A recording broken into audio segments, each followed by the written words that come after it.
Hello बच्चों, मैं Usha Sharma victorious international school Atrauli Aligarh से।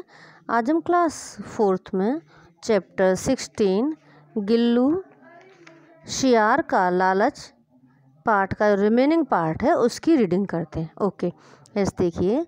भाई गिल्लू, मुझे महामंत्री पद का कोई लालच नहीं। यदि तुम मुझे राजा भी बना दोगे तो भी मैं नहीं बनूंगा, क्योंकि अपने स्वामी से गद्दारी मैं नहीं कर सकता। मैं तो तुम्हें भी यही सलाह दूंगा कि तुम्हें इस चादर का दुरुपयोग नहीं करना चाहिए। अगर गिल्लू जंगल का राजा बन बैठा तब तो अनर्थ हो जाएगा। एक सियार को जंगल का राजा बना देखकर पड़ोसी राजा हम पर आक्रमण कर देगा। शक्तिशाली राजा के अभाव में हम अवश्य ही हार जाएंगे और हमारी स्वतंत्रता खतरे में पड़ जाएगी।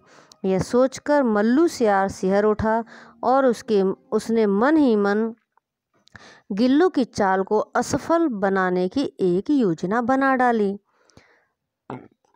रात के समय जब सब सो रहे थे तब मल्लू अपने घर से निकला और चुपचाप खिड़की के रास्ते से गिल्लू के मकान में घुस गया। उसने देखा कि गिल्लू की चादर उसके पास रखी हुई है। उसने बड़ी ही सावधानी से उसको उठाया और उसके स्थान पर एक अन्य चादर रख दी जो कि बिल्कुल वैसी ही थी। इसके बाद वह अपने घर आ गया।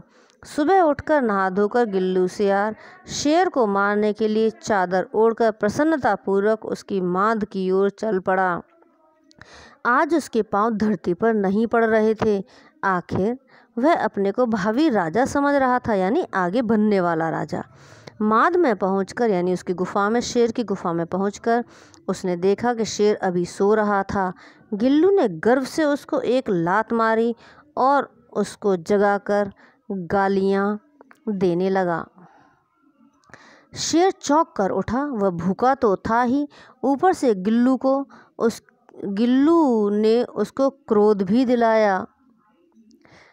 सो उसने एक ही वार में गिल्लू का काम तमाम कर दिया।